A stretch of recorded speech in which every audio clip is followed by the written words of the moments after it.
The years 2024 to 2026 are being described by economists and farmers with the same word: uncertainty. Inflation is reshaping daily life.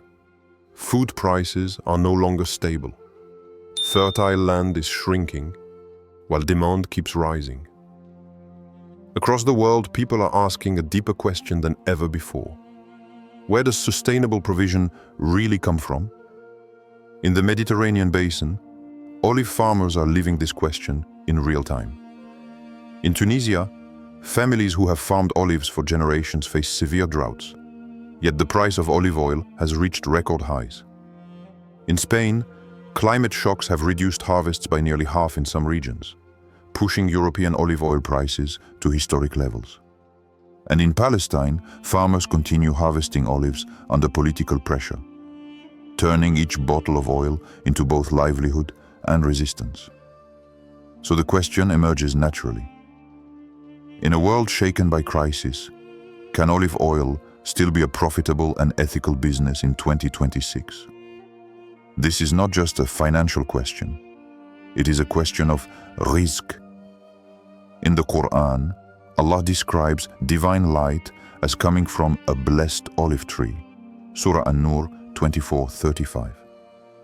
This verse has echoed for centuries, reminding humanity that the olive is more than a crop. It represents continuity, patience, and provision that survives hardship. Olive oil, dani, is not merely a commodity traded on global markets. It is a symbol of work rooted in faith, land, and time. Before we talk about money, we must ask, is this business aligned with barakah? Do you believe profit without purpose lasts? Comment yes or no, and explain why in your own words. Before we begin, please like the video, subscribe, and turn on the notification bell so you don't miss anything. Share this video with your loved ones, because this knowledge can literally change a life. To understand whether the olive oil business will be profitable in 2026, we must first confront the global reality of the market. Not projections built on hope, but facts shaped by climate, consumption, and crisis. Between 2023 and 2025, the world witnessed one of the largest olive oil supply shocks in modern history. Severe droughts across southern Europe drastically reduced yields. In Spain, the world's largest producer, some regions lost over a third of their normal output. Italy and Greece followed similar patterns. Less oil entered the market, but global demand did not fall. Instead, demand rose. Consumers across North America, Europe, and Asia increasingly turned to olive oil for health reasons, anti-inflammatory diets, and clean eating trends. Olive oil became not just a kitchen staple, but a wellness product. As a result, prices surged. By late 2024, olive oil prices in Europe reached levels never recorded before, forcing supermarkets to lock bottles behind glass and pushing buyers to reconsider quality over quantity. Meanwhile, opportunity quietly shifted south. In Tunisia, olive oil exports expanded rapidly. Tunisian producers, many of them small family farms, began exporting directly to Europe and the Gulf, filling the gap left by declining European output. In Turkey and Morocco, young entrepreneurs started bypassing traditional wholesalers, selling premium olive oil online through social media and e-commerce platforms. This moment reflects a deeper principle found in the Qur'an. In Surah Al-A'raf 7:58, Allah reminds us that good land produces by the permission of its Lord.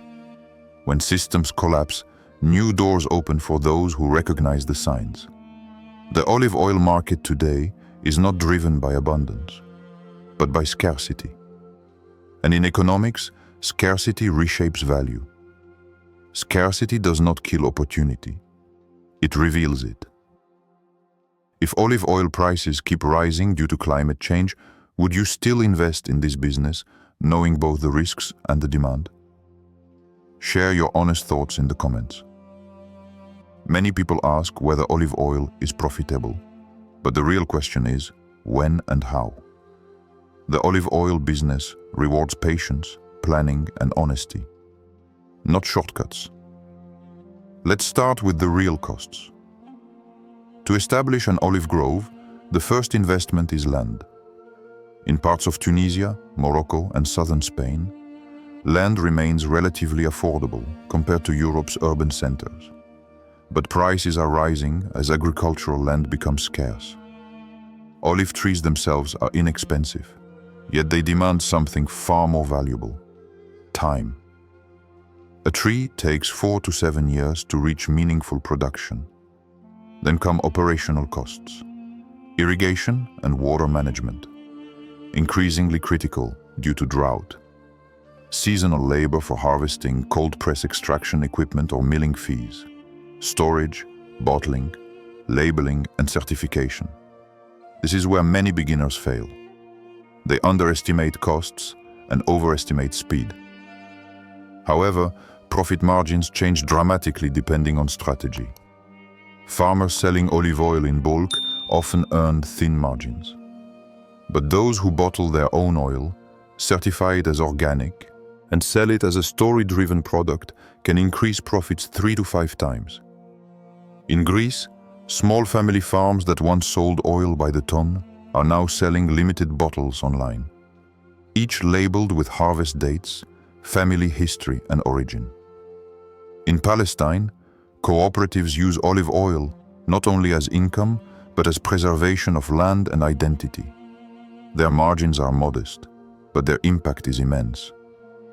This long-term approach mirrors the wisdom found in the Qur'an, especially in Surah Yusuf 12. Prophet Yusuf planned during the years of abundance, stored patiently, and only later saw the results. Olive oil follows the same logic. Plant now, harvest later. This is not a get-rich-quick crop. It is a get-rich-with-time business. Would you commit to a business that may take 5 years to mature if it promises long-term stability and barakah? Comment, wait or no wait, and explain your choice. In 2026, olive oil profitability will depend less on how much oil you produce and more on how well you tell its story. The global market is flooded with anonymous bottles, but consumers increasingly choose oil that carries identity. Modern buyers want to know, where was this olive grown? Who harvested it? What values does this brand stand for? This shift has transformed olive oil from a kitchen ingredient into a cultural and emotional product. Across Europe and North America, Muslim-owned and family-run brands are reconnecting olive oil to heritage, health, and the Sunnah. Some openly reference prophetic traditions about olive oil as nourishment and healing. Others emphasize land protection, ethical labor, or generational farming. These narratives create trust, and trust creates premium pricing. In the diaspora, second and third generation entrepreneurs are reviving family groves in Tunisia, Morocco, and Turkey, while selling online to customers in London, Paris, Toronto, and Dubai. With e-commerce, a small producer can now reach a global audience, something impossible just a decade ago. Digital platforms have flattened the market. A single viral video showing olive harvest at dawn, family hands pressing olives, or oil flowing fresh from a cold press can outperform millions spent on traditional advertising. The bottle becomes a message. This principle echoes the Quranic metaphor in Surah Ibrahim 14:24. A good word is like a good tree, firmly rooted, with branches reaching the sky. Branding is not deception when it reflects truth. It is articulated sincerity. In olive oil, words matter. First, cold press. Single origin, harvest date, family owned. These are not marketing tricks. They are signals of integrity. People don't buy oil. They buy meaning. When you choose a food product, what influences you most? Price, story, or values? Write one word in the comments and explain why.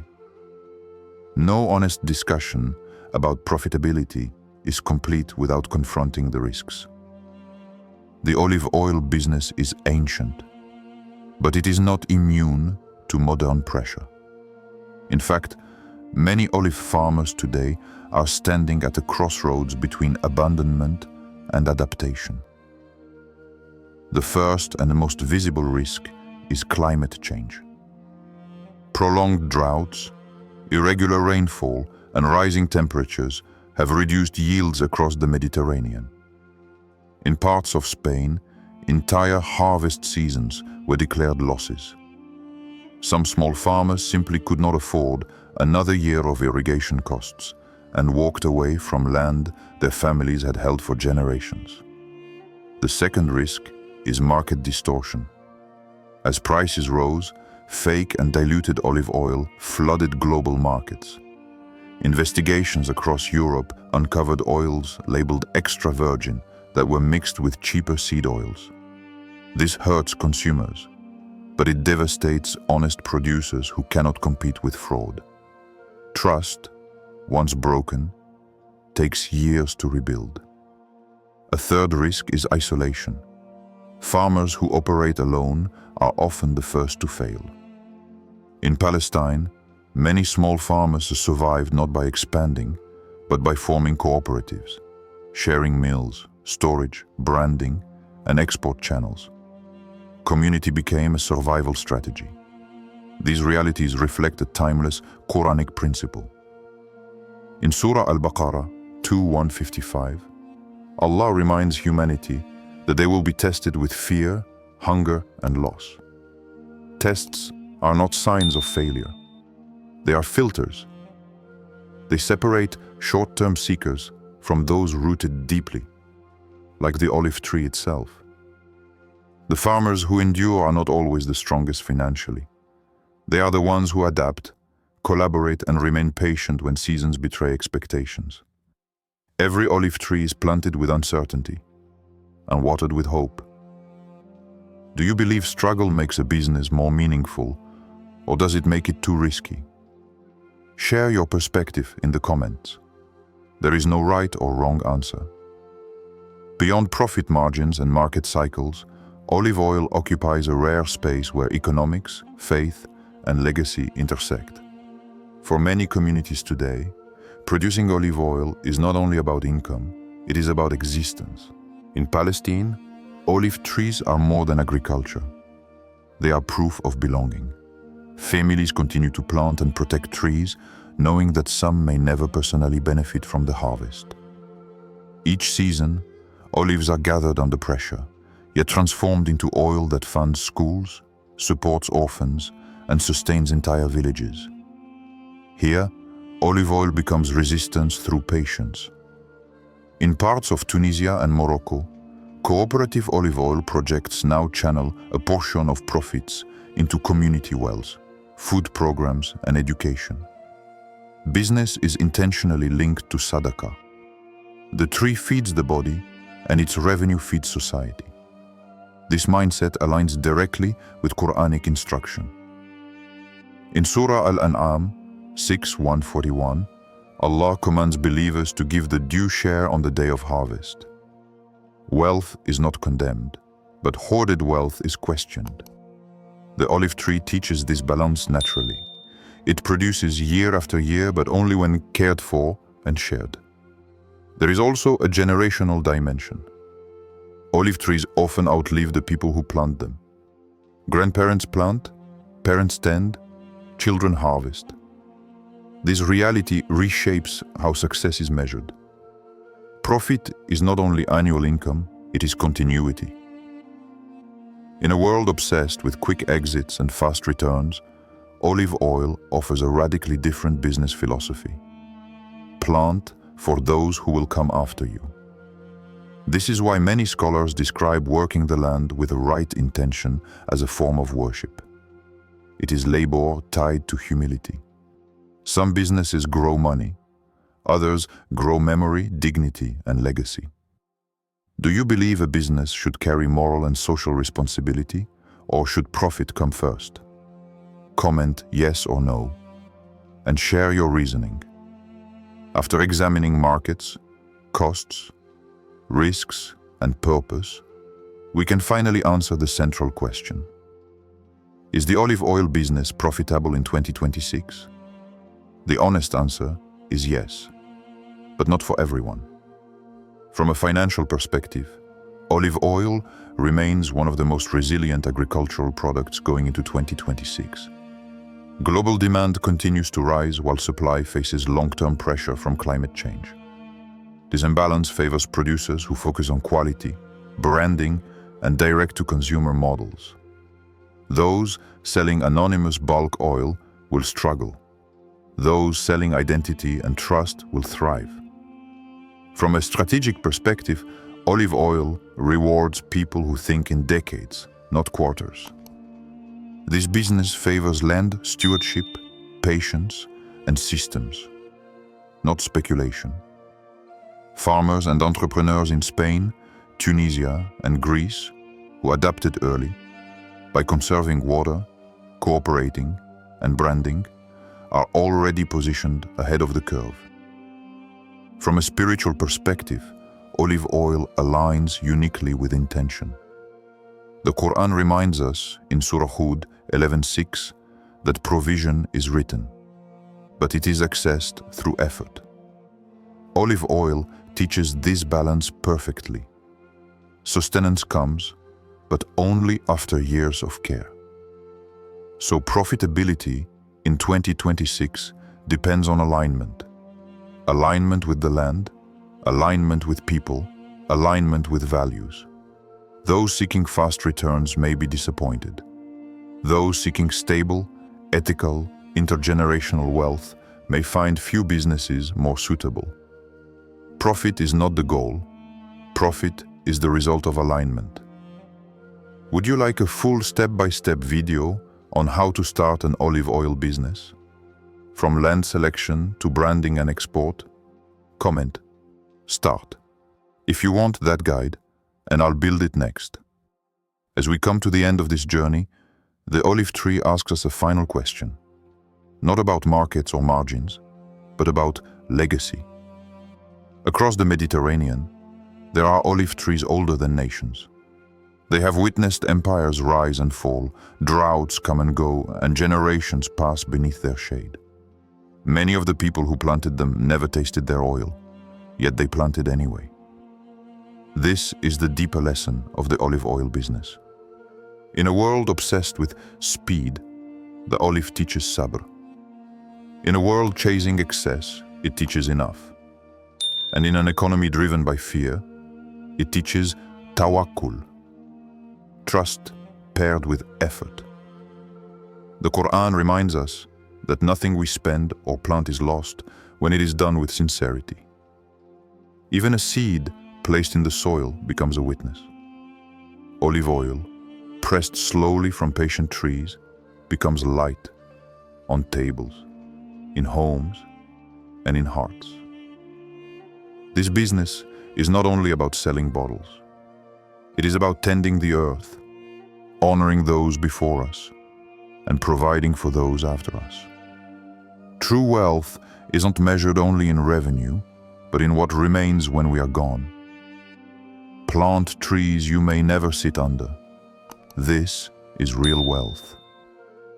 If this video made you reflect on money, faith, and purpose, leave a comment whether your reflection may inspire someone else to plant their own tree.